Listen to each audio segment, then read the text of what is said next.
morning, everyone. Thank you for joining me for Coffee with Compassion. I thank you for being a part. Hey, remember, if today's devotion blesses you, to like and to share it with others. And also, please remember to like our Facebook page and subscribe to our YouTube page. You know, we're in the middle of Black History Month, so you're going to hear a lot of different things going on, especially about our black heroes in this country. One specifically that, of course, always comes to mind is Martin Luther King Jr. And you're going to see this quote a lot on Facebook, but it's, "Darkness cannot drive out darkness. Only light can do that."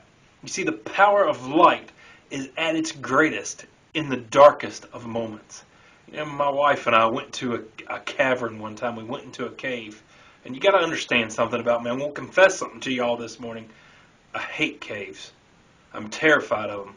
I don't like closed-in spaces. I get nervous when I watch television shows that have, suspenseful moments of someone possibly being in a tight space or possibly being crushed. I don't like that kind of thing, and it makes me nervous. And that's what I think of when I go into caverns. We went into this cavern one time. We went into the deep, cool parts of it and went into this big room, and the group we're with, we're all just kind of standing around. And then the guide turned out all the lights. I'm telling you what, physically speaking, I have never seen the darkest of dark that cavern was.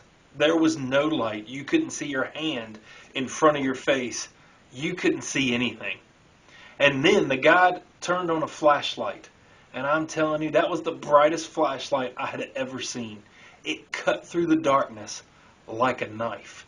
Light has so much power to dispel that which is dark. It pushes it all out of the way, and even in the darkest moments, light becomes so much stronger because that light becomes such a contrast, such a stark contrast to the darkness. You know, Jesus called himself the light of the world. As a matter of fact, in John 12:46, he says, "I have come as light into the world so that everyone who believes in me may not remain in darkness." How are you dealing with darkness in your life? I'm not talking about just about sin. When you think of darkness, you generally gravitate towards sin. I'm not just talking about sin. I'm talking about anything that comes from the darkness. You may be engulfed in darkness around you. You may have an anxiety about what's going on in the world around you. You may have an anxiety about a health diagnosis you've recently received. Or maybe you're anxious about your finances. Maybe you're just so engulfed in what looks like darkness. Your circumstances are overwhelming. And it is darkness because it's what the enemy is using to what? To push you down, to stress you out, to bring you anxiety. It may not be a result of any sin of your own, but just that feeling of everything closing around you is becoming overwhelming. You know, how are you dealing with it? Can I just ask you, take a look to Jesus. Just like that flashlight that cut through the darkness. You know, a little matchstick worth of Jesus' light will cut through the darkness in your life. The more pressing, the more the walls close in on you, the darker it goes. I just want to encourage you, you press all that much more into Jesus. Press into his word. Press into prayer. Press into praise.